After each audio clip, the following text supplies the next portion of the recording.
Si los sistemas educativos no existieran, habría una serie de consecuencias significativas a nivel individual, social y económico. Algunas de las más notables serían desigualdad en las oportunidades, una reducción del capital humano, incremento en la pobreza, así como problemas de salud pública, desarrollo insuficiente de la democracia, aumento en la criminalidad, solo por mencionar algunos. Nos preguntamos hoy, ¿qué sucedería si la educación, como la conocemos, los sistemas educativos que son para todos los niveles, y para todos los niveles socioeconómicos, no existieran? Imaginemos un universo donde, hipotéticamente hablando, un simple cambio ha generado un efecto mariposa, donde las posibilidades son infinitas, donde un mundo muy parecido, pero a la vez muy distinto, se ha desarrollado y las cosas no son como las conocemos. Vayamos ahí, a ese multiverso.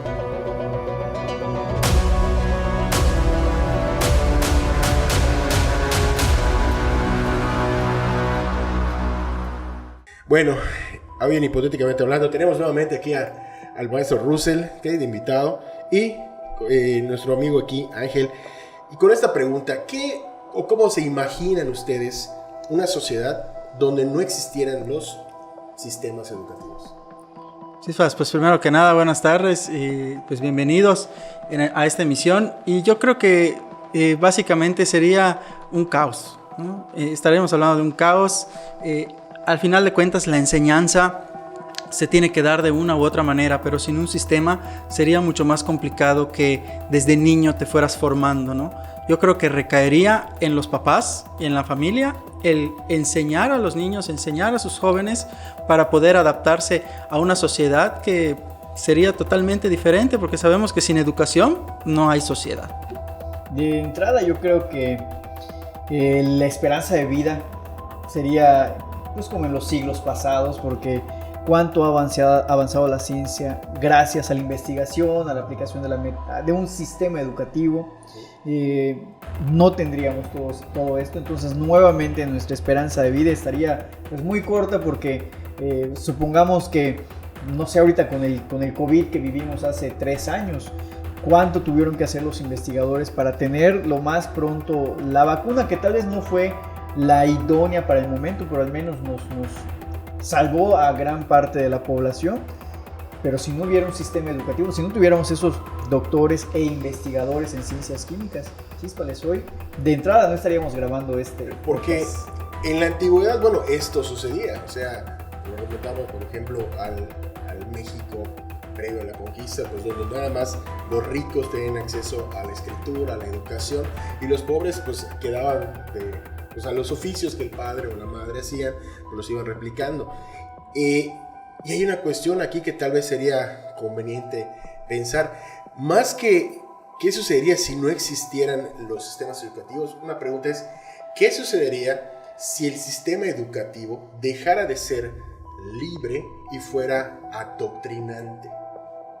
Y ahí yo creo que la pregunta pudiera ser ya no tan hipotética, sino que a lo mejor ya un poquito más centra en algo que sí realmente pudiera ocurrirnos aquí en México. Pues, por ejemplo, si podemos saber qué pasa en Corea, donde ya hay, se da este sistema educativo donde no solo se les transmite la educación como tal, sino que hay un adoctrinamiento sobre el sistema económico y político de dicho país. Yo creo que sí nos atrasaríamos, porque siempre, me encantó y me preocupó ver una serie en Netflix que se llamaba Cómo se formaron los tiranos, y todos al final va encaminado a que quien está en el poder conserve ese poder por más tiempo. Entonces no me conviene a mí como autoridad que tú te enteres que cómo está funcionando la economía en otro país, cuáles son las estrategias para generar mayor riqueza en otros países. No me conviene, porque me interesa mantenerte pues subyugado. Entonces creo que sería terrible para nosotros como país. Yo decía hace poquito que recuerdo cuando estudiábamos la primaria que nos decían, México es un país tercermundista. Y en algún momento los gobernantes de estos países tercermundistas se sintieron ofendidos, porque es la realidad, y nos cambiaron a países en desarrollo o economías emergentes. Ahora eso fue hace poquito, todavía más, Sí. más suavecito, economía emergente. Y somos un país en desarrollo hace más de 20 años. Y ahí seguiremos porque nuestro sistema económico, político, educativo no ha cambiado. Esperemos que ahora no retrocedamos más, pero creo que no sería conveniente que no haya esta libertad para hacernos de conocimiento, y más en este siglo XXI, que en la palma de nuestra mano podemos acceder a mucho conocimiento, pero para acceder a este conocimiento necesitamos también un sistema que nos ayude a entender pues esto que estamos aprendiendo, porque podrás leer muchísimas cosas, pero si no tienes lo básico para comprenderlo, Sí, porque fíjate que ocurre una cuestión. El tener el acceso es la primera parte muy importante, ¿no? Que no nos restrinjan el poder buscar y todo, pero el tener el sentido crítico de decir esto sí es, esto no es, o cómo puedo evaluar que lo que estoy leyendo realmente es algo que tenga un peso educativo, algo que realmente tenga valor, es otra cuestión que importaría. Pero, ¿qué ocurre cuando, por ejemplo, en algunos países se restringe lo que puedes buscar en un buscador, en un Google o algo por el estilo, o bien te dan las respuestas que ellos quieren que tú encuentres? Entonces ahí sí como que... Eso yo creo que depende un poco también de la política del país, porque aquí con el ejemplo que presentaba Ángel de Corea del Norte, pues es bien sabido, pero cerca, China, por ejemplo, es un país que también cae en ese tipo de adoctrinamiento.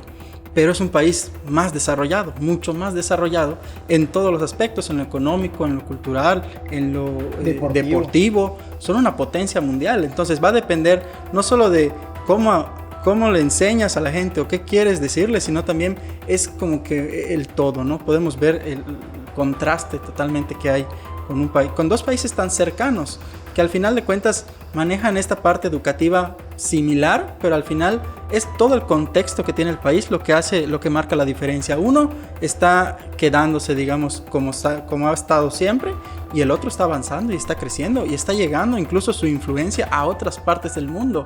Creo que por ahí va también este decir, ¿podría pasar en México? Sí podría pasar, porque hay mucha influencia de Oriente hasta acá. Entonces ya está llegando toda esa cuestión, ¿no? De enseñarles en la escuela a los niños tal o cual cosa, y que se queden con esa idea y que no cambien y que no piensen, que no razonen por su cuenta, y todas esas situaciones que realmente sí, yo creo que hoy estamos pues en la posición de decir es posible que llegara a pasar. Y además pensando en el modelo de la nueva escuela mexicana que estamos, pues desde el año pasado, desde el ciclo escolar pasado se empezó a implementar, y traería como consecuencia, yo lo veo muy, a veces publico algo de, no sé, Forbes anuncia ¿cómo se llama? Que subió muchísimo más el dólar, que la inflación, y la gente se ríe, la gente se molesta, los trolls te dice que eres mentiroso.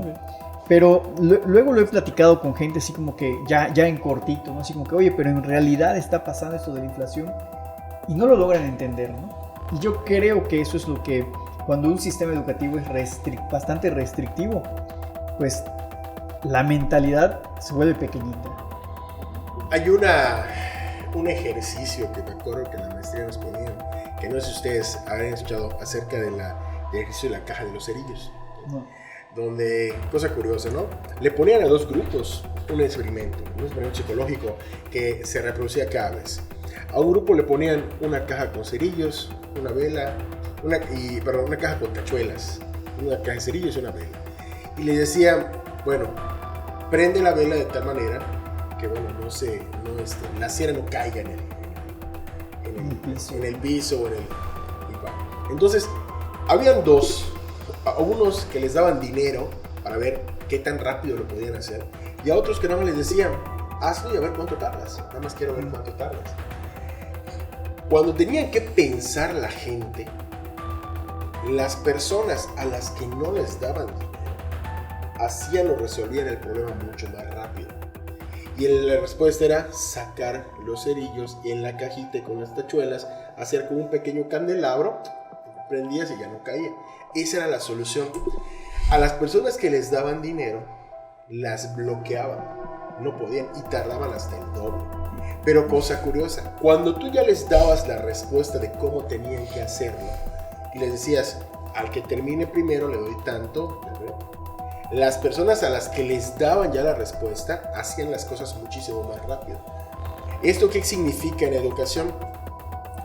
Cuando tú tienes una coerción o a la educación la impulsas con becas o con cosas, muchas veces no logras realmente apoyar lo que realmente quieres, ¿no? Porque lo que realmente hace que el menor o el niño o algo estudie es su gusto por querer saber. Entonces, un niño que quiera aprenderse los 500 nombres de Pokémon, se los va a aprender porque los quiere saber.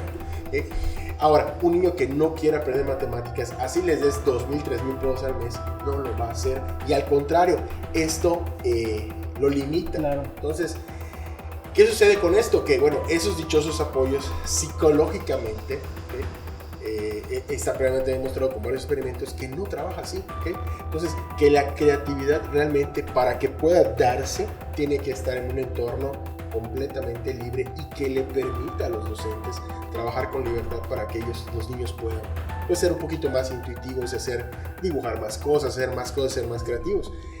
¿Y esto por qué?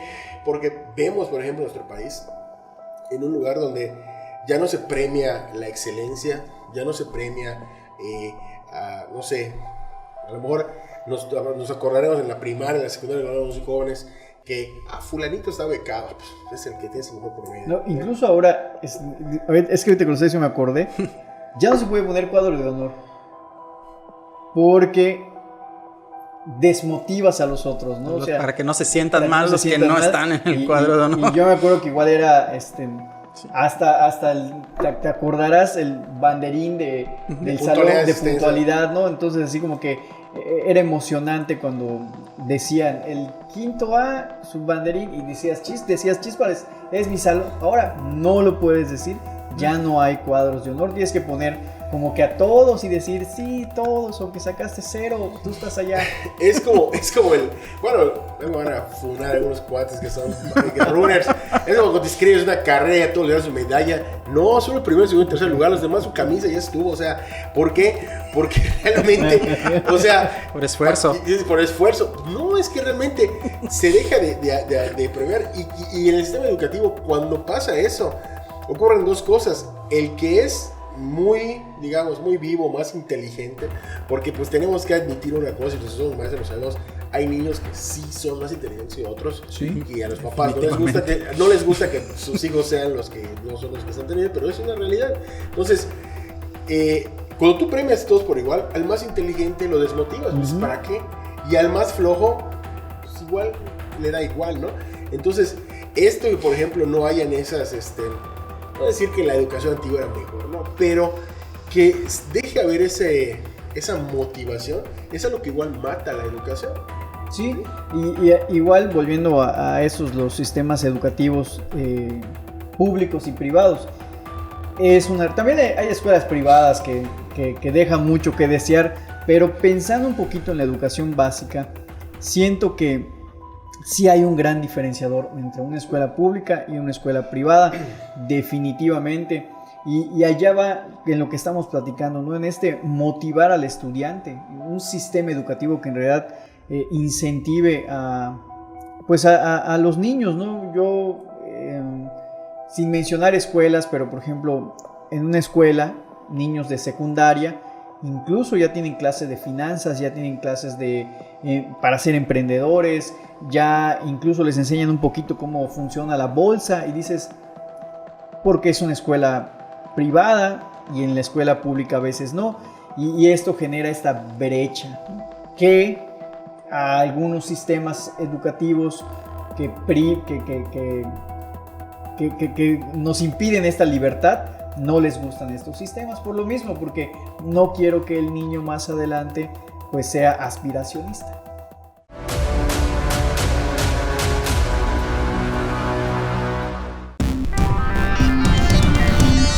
Mantente informado de los sucesos más relevantes de la península de Yucatán. lunes a viernes en punto de las 2:30 de la tarde y repetición a las 6 de la tarde a través de nuestra app y redes sociales. Solo por Teleplay.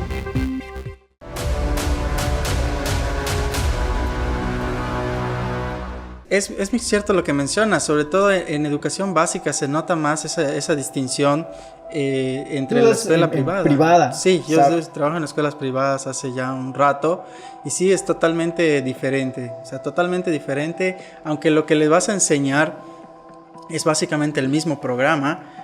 Aún así, las mismas escuelas son las que te dan más del programa y te dicen, pues aquí les vamos a dar más porque nuestra escuela tiene este enfoque. Y regularmente, bueno, llevo ya trabajando un par de años en escuelas católicas, ¿no? Entonces todavía van la parte de la fe, la parte de los valores, pero también se van con la parte de los negocios, de los emprendedores, de las finanzas y todas esas cosas de la psicología, de la inteligencia emocional y cosas que les van a servir para su día a día. Y pues ellos están acostumbrados ya a eso porque lo ven desde pequeñitos. Cuando llegan ya a la preparatoria, están acostumbrados a eso y tienen una facilidad para desarrollarlo un poco más. Entonces cuando salgan al mundo, pues sí van a estar un poco mejor preparados, ¿sí? Van a estar más adecuados a lo que es pues el medio con el que conviven a diario, ¿no? Entonces la escuela pública, pues ahorita estamos viendo los problemas que hay, ¿no? con el magisterio y toda esa situación, y eso está privando a los niños también de terminar, por ejemplo, el curso escolar, ¿no?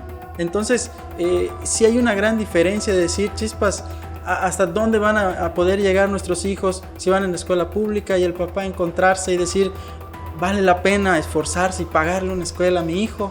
Entonces también encontramos esta parte económica que pues sí se ven muchas diferencias y como dices también, Ángel, hay escuelas privadas que son muy buenas, hay escuelas privadas que pues no tan buenas, sin embargo pues los papás se están esforzando para pagarlas y bueno, sí se espera que ahí a los niños pues al menos les enseñen un poquito más, les den un poquito más, ¿no? Para que puedan ellos salir al mundo y desarrollarse mejor en el entorno que les toca prácticamente, ¿no? Entonces, porque si ves cada escuela, pues cada escuelita está cerca de donde viven los niños, ¿no? Y las escuelas del norte pues están en el norte y va la gente del norte, y las escuelas del sur pues van los niños del sur, ¿no? Entonces sí me tocó, por ejemplo, ir hace poco a una observación astronómica que hicimos en una escuela del sur y ves que por cada maestro hay un montón de niños chiquitos.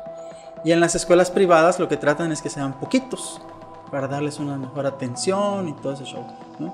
Ahora, si no hubiera este sistema que tenemos actualmente, ¿qué pasaría con esos niños pequeños? ¿Sí? ¿Qué harían sus papás con ellos? Porque el papá al final de cuentas tiene que trabajar, ¿no? ¿Quién le va a enseñar a su hijo, ¿no? Entonces, esos sistemas que decimos, ¿qué pasa si no están? Yo creo que sí nos llevaría de nuevo a un caos total y no poder nosotros transmitir el conocimiento a los niños como hubiéramos querido, como quisiéramos que ellos aprendieran, ¿sí? Entonces digo, qué bueno que sí hay, pero hay mucho en qué trabajar. Hay mucho en qué trabajar, escuelas tanto públicas como privadas. Digo, no todo es color de rosa en las escuelas privadas. No todo en las escuelas privadas tampoco todo es color de rosa. Tienen todavía las áreas de oportunidad, pero aún así están más abiertos a escuchar y a implementar nuevas cosas. Esa es la realidad. ¿De dónde surgió la idea del tema de hoy, ¿no? De qué pasó o sea, ¿cuál fue la diferencia que vimos entre los niños que estaban en escuelas públicas y en escuelas privadas en la pandemia? Sí. La diferencia fue abismal. O sea, aquellas personas, pues yo tengo conocidos que están en escuelas públicas y otros en escuelas privadas, pero aquellas personas que estaban en escuelas privadas, hubo un fenómeno de adaptación tan rápido. O sea, sistemas que por Zoom, por eso, o sea, los niños seguían en la escuela, o sea, mis hijas tenían que ponerse su uniforme, estar allá y seguían literalmente en la escuela, pero el sistema educativo público, o sea, sí hubo o sea, así digan, no, teníamos mucho que calificar, sí, había mucho que calificar y muchas cosas que hacer, pero sí hubo una marcada diferencia. No quiero decir si es buena o mala, pero la hubo y existió. ¿Y dónde la vemos? O sea, los que damos clase y lo vemos cuando recibimos ya después esos alumnos y llegaron al nivel que estábamos. Bueno, aquí tú haces en licenciatura, en posgrado, y veías las enormes carencias con las que llegaron. ¿Cuál era el peligro? Habían algunas licenciaturas, por ejemplo, fue muy hablado en medicina, que los estudiantes de medicina dijeron, no, yo no quiero porque me va a dar COVID y me quito de acá. Bueno, sigue tomando otras clases. Cuando regresaron y tenían que llegar al hospital, no sabían hacer nada. Y a mí me tocó caso de una sobrina que ni siquiera sabía tomar la presión arterial y decía, si estás en 4º año. Entonces, ese tipo de circunstancias sí es peligrosa porque, o sea, si no formas un médico o ese médico sale con una deficiencia en su formación, es el que potencialmente se le va a ir un cristiano. Sí. O sea, y lo mismo pasa con un abogado o con un ingeniero que se le puede caer las cosas. O sea, a lo mejor uno de esos son los que hicieron ese pedazo del Tren Maya que se cayó. Estudiaron en línea. Pero esas cuestiones sí te llaman la atención. Y ahorita, por ejemplo, están peleando que incremento, que no es el 30%, y yo veo en las redes sociales que no, que ponte frente a 30, igual estoy frente a tantos alumnos, es lo mismo. Pero ahí hay una cosa que me queda claro. Piden aumento, pero piden algo desde una perspectiva de adulto. No veo a un solo maestro pidiendo algo para los niños que van a educar. Entonces, creo que la visión de un sistema educativo como que se ha desfasado. Hay una película que está gratis en YouTube si la quieren ver, que se llama creo que es Buscando a Superman o Rescatando a Superman, que habla acerca de cómo funciona el sistema educativo en Estados Unidos. Es la misma cochinada que vemos acá, y cómo los maestros pelean en sus sindicatos y todo, pero siempre por mis vacaciones, por mi sueldo, por mis derechos. Pero cuando tienen que pelear porque vienen cambios en su sistema que pueden ver o pueden lesionar a los niños, que es el, digamos, es el recurso más preciado de cualquier país, sus niños, porque esos son los que van a mantener, pues no sé nada. O sea, no los ves brincando, les cambiaron ahorita el programa, sí, no lo vamos a hacer, pero pues ya no lo pusieron. Sigo cobrando y ya, no digo nada, ¿no? Y vimos las mamarrachadas que pasaban cuando incluso entrevistaban a la encargada y no sabían ni qué había, ni las matemáticas, habían errores. Entonces, sí es algo que preocupa, sí, y más preocupa porque no sé si han visto que el eslogan de la escuela dice, de la escuela ahorita que vemos que me dice, la escuela es nuestra. Hay un librito rojo, dice la escuela es nuestra. Sí. La nueva escuela mexicana. Ajá, dices, ¿nuestra de quién? ¿De un partido? ¿De un grupo? ¿O nuestra de México? Porque si fuera nuestra de México, yo creo que sí convendría ser la más participativa, a que los padres participen activamente en la selección de los contenidos, en la selección de las, digamos, incluso hasta de los docentes. ¿Por qué digo esto? Los que están en escuelas particulares saben que si llega un docente mejor que tú, lo van a contratar y muchas gracias, doctor, muchas gracias, doctora. ¿Okay? Pero cuando estás en un sistema tan competitivo, la única manera de seguir ahí es dar la vida y ofrecer tu calidad, cosa que cuando a veces en las públicas, ¿no? Exactamente. ¿Okay? Entonces, sin quemar a mi maestro, pero por ejemplo, yo en el TEC... Quémalo, ¿cómo se llama? No. En el TEC yo tenía un maestro que llegaba, escribía rápido en la pizarra y decía, ya me voy porque tengo clase igual ahorita en FECA. O sea, al mismo tiempo nos daba clases en el TEC y en FECA. O sea, creo que una vez a la semana se le cruzaban, pero pues tenía base en ambas y en ambas estaba cobrando, y como tú dices, o sea, en una privada no puedes hacer eso, o vienes a dar clase o vienes a dar clases, ¿no? Creo que otro de los resultados sería el incremento de la delincuencia, ¿no? Porque como dice Russell, ¿no? Él tiene la oportunidad de dar en privadas y además en católicas, independientemente que sean católicas o no, hay igual, pero siempre en las privadas a veces, o en la escuela en general, te enseñan valores te enseñan un poquito sobre la Constitución, derechos humanos, etc. Entonces, si un niño no crece con esos valores, con el conocimiento de la autoridad y de las leyes, sería otro de los resultados caóticos de no tener un sistema educativo. Y no solo eso, yo en algún momento pensé, sinceramente, no quisiera que mis hijos fueran a la escuela. Yo me gustaría enseñarles en casa. O sea, todavía no tengo hijos, ¿no? Pero dije, en un futuro, si tengo hijos, no me gustaría que fueran a la escuela. Conociendo el sistema educativo, pensando, mejor les enseño en mi casa. Pero me doy cuenta, o más bien me hacen darme cuenta, que hay unas cosas que no les puedo enseñar, ¿sí? Que aprenden en la escuela, como es la parte social. O sea, yo no soy muy social, que digamos. Entonces, si aprenden de mí la parte social, o sea, pobrecitos. Pobrecitos. Entonces, esta parte social, o sea, si el niño se tuviera que quedar en casa, que le enseñara a su familia un oficio o alguna profesión, lo que sea, ¿dónde quedaría esa parte social? ¿No? ¿Dónde va a aprender a convivir con sus semejantes? Eso lo aprenden en la escuela, o sea, queramos o no, aprendan matemáticas o no, a convivir lo tienen que aprender, porque ahí están 35 chiquitos achocados en un salón y tienen que convivir sí o sí, ¿no? Entonces, esta parte de la convivencia tal vez se vería así, por eso yo la sociedad estaría terriblemente. Y para ir cerrando, ¿cómo creen, o cuál sería la observación de lo que sí sería funcional que siga funcionando los sistemas? Pues retomando lo que tú dijiste, que si es nuestra la escuela, que en realidad tomen en cuenta estas áreas de oportunidad que hemos descubierto. Yo desde el área que más me encanta hablar, hay mucha carencia de información financiera y la necesitamos para nuestros niños, que los niños ya crezcan con estas habilidades económicas y financieras, pues para tener un mejor México. Yo creo que ese sería un punto para que no haya delincuencia, desigualdad, etc. Yo creo que sí hay que incentivar, pero a los que se merecen, ¿sí? El incentivo, el decir, tienes una buena calificación, va una beca por excelencia, buenísimo.